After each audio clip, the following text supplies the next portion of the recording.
আসসালামু আলাইকুম বন্ধুরা, কেমন আছেন সবাই? আশা করি অবশ্যই ভালো আছেন। তো বর্তমানে আমরা জানি আপনার নামে নামজারি অথবা সর্বশেষ খতিয়ান না থাকলে আপনি ওই সম্পত্তিটা কোনোভাবেই হস্তান্তর করতে পারেন না, মানে বিক্রি, দান, পাওয়ার অফ অ্যাটর্নি কিছুই করতে পারেন না। অনেক ক্ষেত্রে সম্পত্তি আপনার দখলেই আছে, দলিলও আছে, কিন্তু সমস্যাটা হচ্ছে খতিয়ানে আপনার নামটা নাই অথবা খাজনার কাগজে আপনার নামটা নাই, এই জন্য আপনি বিক্রি করতে পারতেছেন না। তো খতিয়ানে যদি সমস্যা থাকে আদালতেই যেতে হবে, না এর কোনো সমাধান আছে? আজকের ভিডিওতে আমরা মোটামুটি এটার এ টু জেড জানার চেষ্টা করব।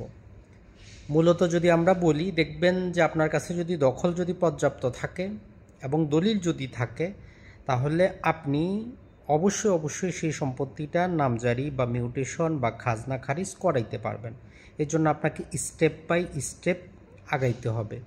প্রথমে আমরা একটু দেখার চেষ্টা করব, যদি আমাদের রেকর্ডীয় খতিয়ানের সমস্যা থাকে তাহলে আমরা কি করব। রেকর্ডীয় খতিয়ান যদি এখনও মাঠ পর্যায়ে থাকে, চলতেছে, আপনার নাম উঠে নাই, তাহলে সেখানে আপনি একটা আপত্তি দাখিল করে ঠিক করতে পারেন। যদি সেটা ডিপি হয়ে যায় সেখানে একটা অ্যাপ্লিকেশন দিয়ে ঠিক করতে পারেন। যদি 30 ধারা চলে সেখানে আপনি অ্যাপ্লিকেশন করতে পারেন। হেরে গেলে 31 ধারা আপিল করে সেটা সংশোধন করতে পারেন। এমনকি প্রতারণা যদি হয়, নানা প্রকার ভুলভ্রান্তি হয়, সেক্ষেত্রে 42-এর ক বিধি মোতাবেক সেগুলো ঠিক করা যায়। মানে জরিপটা ফাইনালি পাবলিশড হওয়ার পূর্বে বিভিন্ন ধাপ উপধাপের মধ্যে আপনি ঠিক করতে পারবেন। এক্ষেত্রে আদালতে যেতে হয় না, উপজেলার মধ্যে যে সেটেলমেন্ট অফিস আছে সেই অফিসে ঠিক করা যায়। কিন্তু যখন একবার ওইটা ফাইনালি গেজেট হয়ে যায়, তখন বাংলাদেশের বর্তমান নিয়ম অনুযায়ী 1 বছরের মধ্যে আপনি ল্যান্ড সার্ভে ট্রাইব্যুনাল আদালতে মামলা করবেন। আর অতিরিক্ত আরও 1 বছর সময় পাবেন, প্রবাসী অথবা উপযুক্ত কারণ দেখাইলে এই 2 বছরের মধ্যে মামলা করে আপনি ঠিকঠাক করতে পারবেন। তো এর মধ্যে ভূমি মন্ত্রণালয় একটা পরিপত্র জারি করে বলেছিল যে কোন জিনিসগুলো এসিল্যান্ডই ঠিক করতে পারবে, আপনাকে ল্যান্ড সার্ভে ট্রাইব্যুনালে যাইতে হবে না।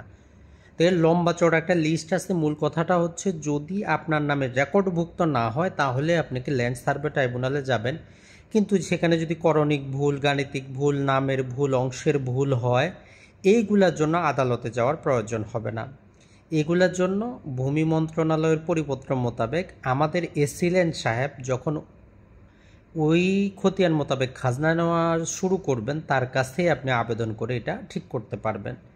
তাহলে বুঝতে পারলেন যে জরিপ পর্যায়ে সেটেলমেন্ট অফিসে জরিপটা ফাইনালি যখন গেজেট হয়ে যাবে, যদি আপনার নামে একদম রেকর্ডই না হয় তাহলে ল্যান্ড সার্ভে ট্রাইব্যুনালে, আর রেকর্ড তো হয়েছে জমি, সেক্ষেত্রে নামের ভুল, অংশের ভুল, গাণিতিক ভুল, করণিক ভুল, এগুলো হইলে আপনি এসি ল্যান্ড বরাবর আবেদন করে ঠিক করতে পারবেন।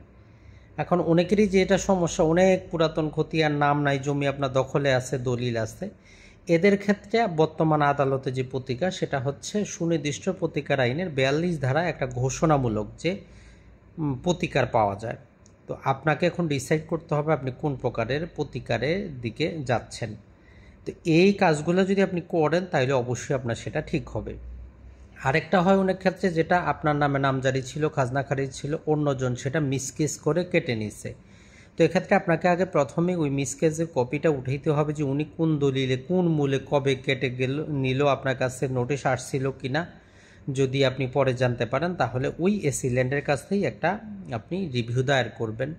তো দায়ের করে আপনি জিনিসটা ঠিক করতে পারবেন। তবে এগুলোর জন্য সময় লাগবে। মনে রাখবেন, ভূমি বিষয়ক যে কোনো কাজের জন্যই আপনার সময় লাগবে, তাৎক্ষণিক কিন্তু সম্ভব না। আদালতে মামলা করলেও 1.5-2 বছর চলে যাবে, এসি ল্যান্ডের কাছেও 6 মাস চলে যাবে। এগুলো সময় ভিত্তিক কাজ। আর বাংলাদেশে বর্তমান যেই তত্ত্বাবধায়ক বলি আর বিপ্লবী সরকার বলি, তো এখন তো কাজের আরও ধীর গতি। তো যাই হোক, এই জিনিসগুলো আপনি ঠিক করতে পারবেন আপনার যদি জানা থাকে আপনার সমস্যাটা কোথায়, তাহলে আপনি স্টেপ বাই স্টেপ যাইতে পারবেন, টেনশনের কারণ নাই। দলিল যদি আপনার থাকে, দখল যদি আপনার ঠিক থাকে, তাহলে খতিয়ান সংশোধন করা যাবে, তাতে কোনো সমস্যা নেই।